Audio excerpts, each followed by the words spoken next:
अब limits of civil disobedience, अब जो क्या है कि अब जो civil disobedience as we know कि जो स्प्रेड हुआ था तो उसके भी काफ़ी लिमिट्स थे एंड इतना वो सक्सेसफुल नहीं हो पाया था। उसके और भी रीजंस अपार्ट फ्रॉम हैविंग से लोगों के डिफरेंट मोटिवेशंस थे या फिर लोग इंस्पायर्ड नहीं फील कर रहे थे या फिर जो टॉक्स फेल्ड हो गए थे। उसके अलावा ये भी था कि कुछ सेक्शन ऑफ द सोसाइटी उतना पार्टिसिपेट नहीं किया था, जैसे अनटचेबल्स। अब एज यू नो अनटचेबल्स क्या ये था कि दे वर ऑप्रेस्ड बाय, मतलब वो बहुत एंटिक्विटी से they were being oppressed by the upper classes, specifically the Brahmins. तो इनिशियली जो कांग्रेस था they were hesitant to include them in their demands for the movement and जो स्वराज का जो आइडिया था उनको उनकी डिमांड्स को इंक्लूड नहीं करते बिकॉज दे वर अब अफ्रेड ऑफ अपसेटिंग जो अपर कास्ट वाले मेंबर्स थे तो कांग्रेस के या कांग्रेस के कोई भी जो सपोर्टर्स थे जनरल पब्लिक में, जो अपर कास्ट हिंदूज हैं उनको वो एलिनेट नहीं करना चाहते थे। तो इसलिए उन लोगों ने जो अनटचेबल्स उनको सपोर्ट नहीं किया। बट गांधी जी ने ये डिक्लेयर किया कि मतलब वो स्वराज, पूर्ण स्वराज तब तक अचीव नहीं हो सकता जब तक मतलब जो अनटचेबल्स हैं वो लोग भी इस मूवमेंट का पार्ट नहीं बनते, क्योंकि they are also an important part of the society.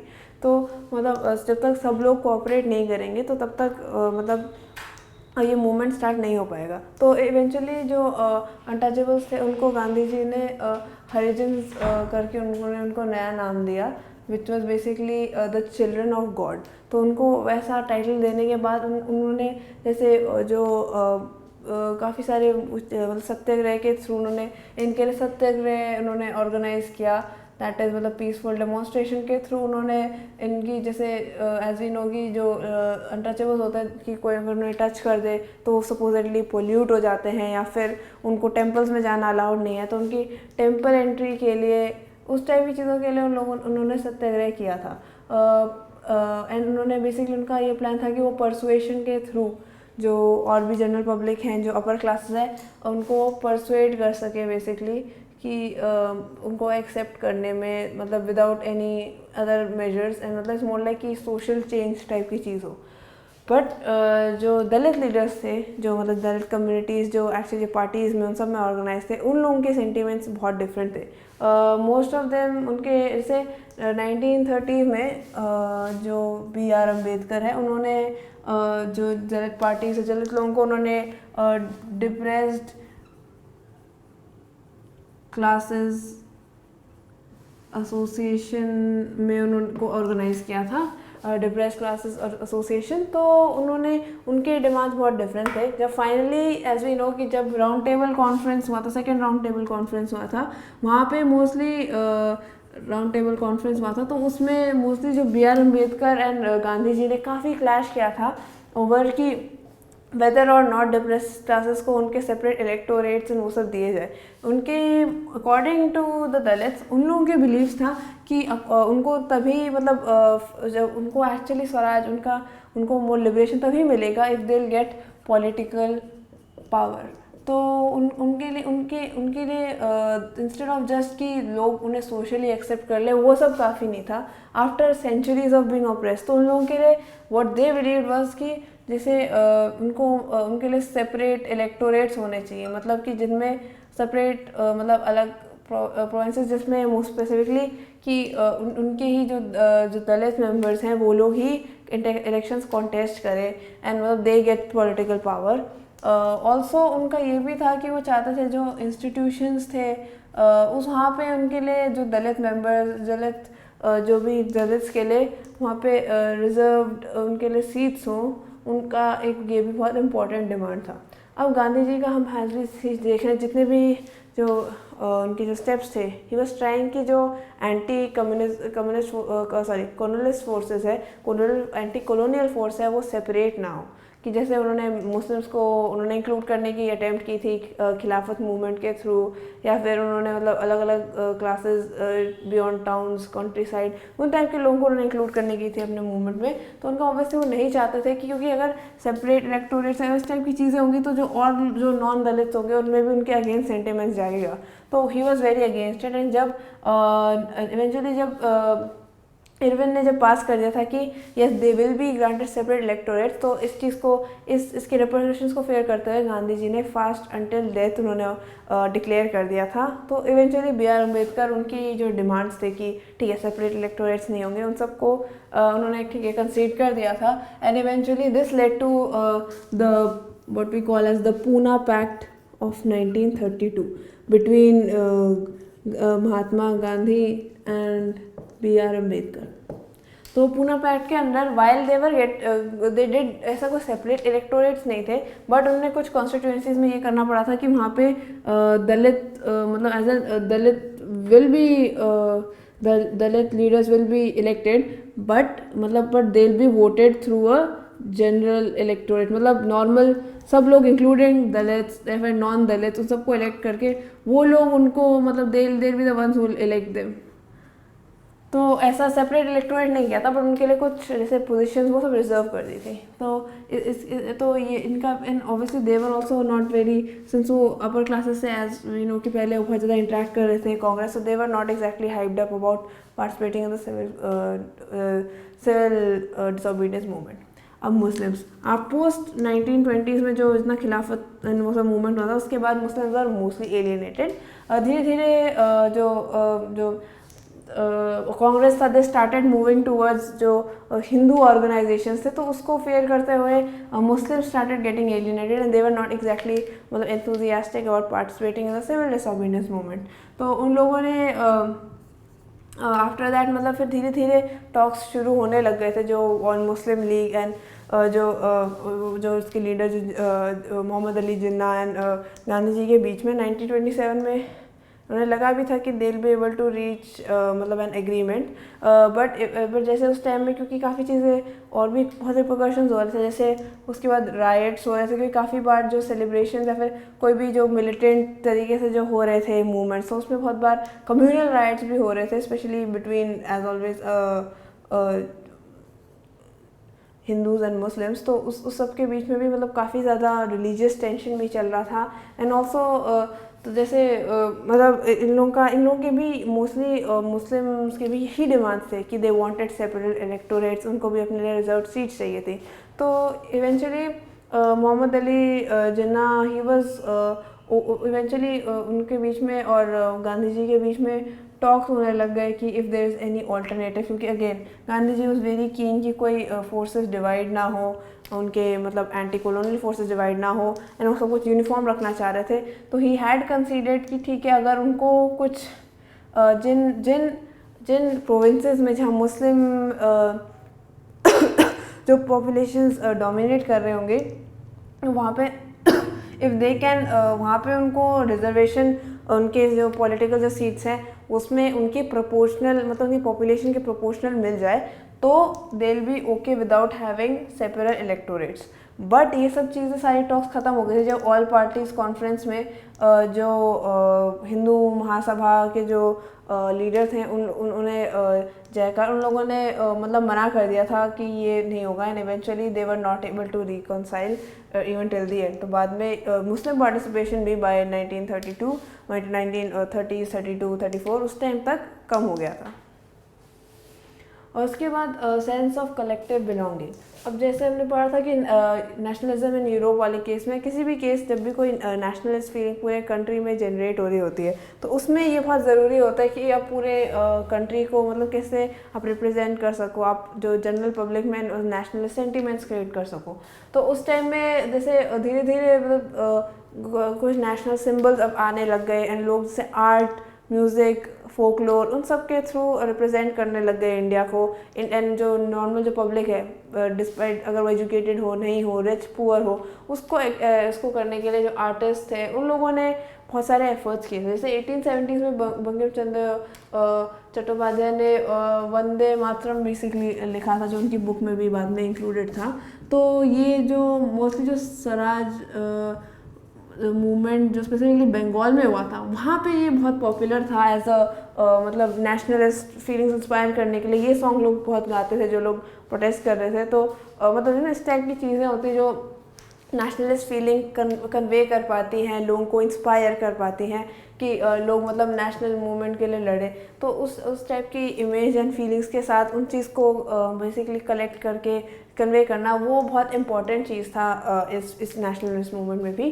जैसे भारत माता मतलब इवेंचुअली जैसे जो इंडिया गॉट पर्सोनिफाइड एज जैसे एक जो सीरीन सी वुमेन थी, मतलब बहुत काम कलेक्टेड सी एंड मतलब वो जैसे बिल्कुल एक डिवाइन फिगर की तरह है, जैसे गॉडेसेस होती हैं सराउंडेड बाय डिवाइन लाइट, उस तरीके से पोर्ट्रे होने लग गई थी पॉपुलर प्रिंट में। एंड जैसे स्पेसिफिकली सबसे फेमस है अबिंद्रनाथ टैगोर ने जो एक पिक्चर बनाया था भारत माता का, उस टाइप की चीज़ें मतलब पॉपुलर प्रिंट में छपने लग गई। नेशनलिस्ट पैम्फलेट्स, उस टाइप की चीज़ों में पॉपुलर प्रिंट कल्चर में पॉपुलर होने लग गई कि जो लोग हैं वो उस चीज़ को पढ़ रहे हैं, उससे उनको इमेज जो उनकी क्रिएट हो रही है कि as a benevolent mother figure जो उनकी पूरी नेशन की है, जो प्रोटेक्ट करती है, जिनको उन्हें भी इन रिटर्न प्रोटेक्ट करना है, एंड जो उनका देश है उसके लिए जो फीलिंग्स जागरूक होने लगे वो इस टाइप के इमेजेस के थ्रू ही कन्वे हो रही थी। ऑल्सो जैसे एक और तरीका ये भी था कि जो अपने कल्चर को फिर से रीडिस्कवर करना। जब भी कोई कॉलोनी, जैसे इस केस में जैसे जो कॉलोनिस्ट थे तो उन लोगों ने अपना रेजीम इस्टेब्लिश किया, उन लोगों ने जो लोग हैं उनको ये दिखाने की कोशिश की कि Indian culture is not so superior, they are more modern and मतलब वो लोग ज़्यादा पावरफुल हैं। एंड मतलब उनका जो कल्चर, जैसे उन्होंने थोड़ा उनको थोड़ा टू सम जो एजुकेटेड क्लासेस को उन्होंने थोड़ा मतलब मोर यूरोपियन कल्चर उसका उन्होंने एक्सपीरियंस दिया। तो द मेन इंपॉर्टेंट वॉज कि अपने रूट्स डिस्कवर करना। तो जैसे इसका एक तरीका था कि अपने फोक टेल्स, जो पोएम्स हैं, जो मतलब जो फोक कल्चर है, जो लोकल कल्चर है, उसको प्रमोट करके उसको री इन्वेंट करना। तो जैसे बंगाल में रविंद्रनाथ टैगोर ने काफ़ी सारे फोक टेल्स, पोएम्स, उन सब का कलेक्शन करना शुरू किया था। उसी तरीके से एक तमिल पोएम्स, फोक टेल्स, उनका कलेक्शन नतेशा शास्त्री ने एक 4 वॉल्यूम की ह्यूज बुक जिसका नाम था folk tales of South India, उसमें उन्होंने कलेक्ट किया था। तो इस तरीके से नॉट जस्ट नॉर्थ में एक ही section of the country, but हर सेक्शन ऑफ द कंट्री अपना अपना डिफरेंट फ्लेवर अपने कल्चर का फोक टेल्स के पोएम्स के थ्रू एक्सप्रेस करने लग गई थी। And they were starting to get popular amongst the people कि उनको उनके कल्चर का याद दिलाने के लिए कि उनका कल्चर कितना मतलब रिच है, एंड मतलब उनके जो एक्चुअल रूट्स है उनको वापस रीइंट्रोड्यूस करने के लिए अगर उन्हें स्टोरीज ना पता हो तो उस तरीके से उन्होंने वैसे कनेक्शन धीरे धीरे साइकोलॉजिकली फॉर्म करने लोगों के लिए शुरू किए थे। ऑल्सो जो स्वदेशी मूवमेंट था उसमें नॉट जस्ट कि जैसे वंदे मातरम गा रहे हैं या फिर सिर्फ फोटोज़ हैं, बट ऑल्सो उन्होंने एक्चुअल जैसे फ्लैग्स बनाने शुरू किए थे। जैसे उस टाइम में एज नो कि इंडिया का वैसे नेशन था नहीं, मतलब वो सब प्रोविंसेस में डिवाइड था। तो उन्होंने उस टाइम में पहली बार एक ट्राई कलर बनाया था जो रेड ग्रीन येलो का था, एंड उसमें मोस्टली 8 लोटसेस थे। 8 lotuses in the sense they were representing the 8 provinces जो उस टाइम में इंडिया में जो कॉलोनियल गवर्नमेंट के अंडर थे उसको। एंड ऑल्सो एक क्रेसेंट मून था जो हिंदूज और मुस्लिम्स की यूनिटी को रिप्रेजेंट करता था। तो इस टाइप के मतलब सिम्बोलिज्म से भरा बेसिकली इनके जैसे उनकी सारी चीज़ें इंक्लूडिंग भी भारत माता या फिर कोई भी फोक टेल्स हो, इवन जो उनके फ्लैग्स थे उसमें भी बहुत ज़्यादा नेशनलिस्ट सेंटिमेंट्स एंड जो चीज़ वो अचीव करना चाहते थे मूवमेंट के थ्रू वो सब चीज़ें इसमें एक्सप्रेस थी कि यूनिटी होगी, कि ये सब सारे जो लोटसेस में जो डिस्प्लेड हैं प्रोविंसेस वो फ्री होंगे। तो उस टाइप का सेंटिमेंट्स उन्होंने अपने फ्लैग के थ्रू एक्सप्रेस करने की कोशिश की थी। 1921 में महात्मा गांधी ने अपना Gandhian flag so as to speak उन्होंने बनाया था। तो उन्होंने भी सेम कलर स्कीम यूज़ की, रेड ग्रीन येलो। एंड उन्होंने क्या किया कि जो वाइट वाले सेक्शन में उन्होंने एक स्पिनिंग व्हील उन्होंने दिखाया था। According to Gandhi ji as we know कि जैसे जो फॉरेन इम्पोर्ट्स होते हैं स्पेसिफिकली जो मिल्क क्लॉथ आता है दैट रिप्रेजेंट्स कि हमारा dependence on the foreign powers for clothing and उस टाइप की चीज़। एंड एज वी नो जैसे जो नॉर्मली किसी इंसान की 3 ही रिक्वायरमेंट्स होती है, रोटी, कपड़ा, मकान। तो अगर जैसे कपड़ा is also an important part, तो अगर एज वी नो कि अगर इफ़ वी कैन हमारे लिए जैसे we can be self dependent कि हम लोग अपने लिए खुद क्लॉथ मैन्युफैक्चर करते हैं, हम मोस्टली अपना ही क्लॉथ कंज्यूम करते हैं। तो उस टाइप की चीज़ मतलब बेसिकली गांधी जी के लिए इट वाज फॉर लाइक अपने इंडिपेंडेंस एंड उस चीज़ का वो सेल्फ डिपेंडेंस बेसिकली उस चीज़ का वो रेफरेंस था। Instead of being dependent on the colonial government कि वो उनको ये सब एसेंशियल चीज़ें प्रोवाइड करेगी, वो खुद अपने लिए बनाना। एंड एज वी नो कि महात्मा गांधी जी खुद अपना एक क्लॉथ वो स्पिन करते थे खादी का। तो it was his way of being मतलब being self dependent from the colonial government and उनके जो भी कोई प्रोडक्ट्स थे या कुछ भी चीज़ था। तो इसलिए उन्होंने स्पिनिंग व्हील उन्होंने अपने उसमें इंकॉर्पोरेट किया था। तो बहुत बार जो फ्लैग है नॉट जस्ट एज मतलब सिर्फ मूवमेंट्स है but overall as a symbol of representing the nation and also as a symbol of defiance कि मतलब हम गवर्नमेंट के अगेंस्ट है कि हम वी आर इंडिपेंडेंट, हम उनकी बातों को नहीं मानेंगे, उस चीज़ का वो रिप्रेजेंटेटिव था। नॉट जस्ट कि वो सिर्फ फ्लैग है नेशन का, बट उसके बहुत मीनिंग्स थे कि जो चीज़ वो अचीव करना चाहते हैं, एंड जैसे सेल्फ डिपेंडेंस, उस टाइम के फीलिंग्स एंड मतलब जो एस्पिरेशंस थी, वो सब चीज़ों को वो फ्लैग रिप्रेजेंट करता था। ऑल्सो उन्होंने इम्पॉर्टेंट एक और चीज़ थी, री इन्वेंटिंग हिस्ट्री। अब जब यूरोपियंस आए तो उन लोगों का ये बिलीव था कि Indian culture is inferior to their European technology, उनका सिविलाइजेशन। तो ये उन्होंने काफ़ी ज़्यादा इंडियन पॉपुलेशन पे उन्होंने ये बात इम्प्रेस करने की कोशिश की कि हम लोग मतलब we are inferior to them, and ये मतलब हम लोग उनके कल्चर को अडॉप्ट करना चाहिए, सुपीरियर कंसिडर करना चाहिए। तो अब लोगों ने, जो हिस्टोरियंस थे, इंडियन हिस्टोरियंस थे, उन लोगों ने और पास्ट में सर्च करना शुरू किया कि जैसे पहले मतलब जैसे इंडिया इनिशियली जब एंशिएंट सिविलाइजेशन में से आर्यभट्ट या फिर जितने भी पुराने उन टाइप के जो साइंटिस्ट होते थे, फिलोसफर्स होते थे, जो लोग मतलब जैसे मेडिसिन, वैदिक मेडिसिन, उस टाइप की चीज़ें, जो टेक्नोलॉजी इंडिया ने उस ज़माने में जो बनाई थी एंड उनकी डिस्कवरीज थी, उन चीज़ों को लोगों ने हाईलाइट करना शुरू किया। उन्होंने ये शो करना शुरू किया कि जैसे इंडिया एक्चुअली मतलब उन लोग जो one of the earliest civilisation जिन्होंने इतनी डिस्कवरी की, या फिर मतलब जो अचीवमेंट्स थे इंडियन सिविलाइजेशन की, या फिर जो ग्रेटनेस था कि जो पुराने साइंटिस्ट, फिलोसफर्स, उन लोगों के जो कितने उस टाइम के जो यूरोपियन या कहीं भी किसी भी वर्ल्ड के किसी कोने में और लोगों से कितने एडवांस थे। जैसे जो ज़ीरो का कंसेप्शन था जो आर्यभट्ट ने किया था, उन्होंने जो ऑब्जर्वेशंस किए थे स्पेस में, उन सब चीज़ों को और उनकी अचीवमेंट्स को उन्होंने हाईलाइट करना शुरू किया। तो एज यू कैन सी कि उन्होंने मतलब कलेक्टिव बिलोंगिंग का सेंस कि एक नेशन को, you belong to a nation, उसको बहुत नॉट जस्ट कि सिर्फ बोल के या फिर सिर्फ मूवमेंट्स के through, but also through a cultural movement, जिसमें जैसे उन्होंने सॉन्ग्स बनाए, फोक टेल्स को उन्होंने पॉपुलराइज किया, उन्होंने इमेजेस क्रिएट किए लोगों के माइंड में कि ये भारत माता है एंड इसको हमें प्रोटेक्ट करना है, उस टाइप की चीज़ों को। एंड जैसे स्वदेशी मूवमेंट में उन्होंने फ्लैग्स का इस्तेमाल करता है कि फ्लैग्स हमारे यूनिटी को रिप्रेजेंट कर रहे हैं, हमारे सेल्फ डिपेंडेंस को रिप्रेजेंट कर रहे हैं, उन सब को रिप्रेजेंट करते हुए उन लोगों ने मतलब ये सब सिम्बोलिज्म बनाया था। एंड उन्होंने ऑल्सो जो अपनी हिस्ट्री है उसको भी हमने ग्लोरीफाई किया कि वी आर ऑल्सो मतलब एज गुड एज और इफ़ नॉट बेटर जो यूरोपियन सिविलाइजेशन है, वो सब बहुत ज़रूरी था, क्योंकि जो सेल्फ डिग्निटी होती है मतलब नेशन की, वो उनके लिए रिस्टोर करना बहुत इंपॉर्टेंट हो गया था। तो इन सब चीज़ों के थ्रू उन्होंने इस चीज़ों में वर्क किया।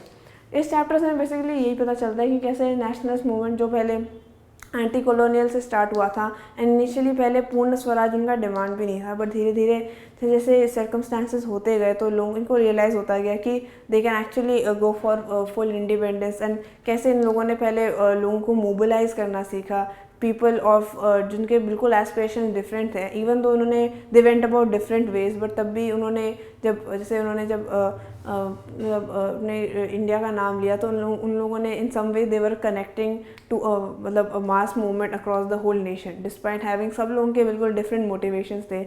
बहुत बार डिसेंट भी हुआ था, एंड जैसे काफ़ी केस में डिवाइड्स भी हुए थे, बट फिर धीरे धीरे ओवरकम करके मतलब it eventually event to independence in 1947। तो ऐसे इन सब इवेंट्स को डॉक्यूमेंट करते हुए, बी एड कल्चरल रेवोल्यूशन या फिर जो ओवरऑल जो पूरा इनका जो मूवमेंट्स किए थे, उन सब का रिजल्ट बेसिकली बाद में इंडिपेंडेंस था।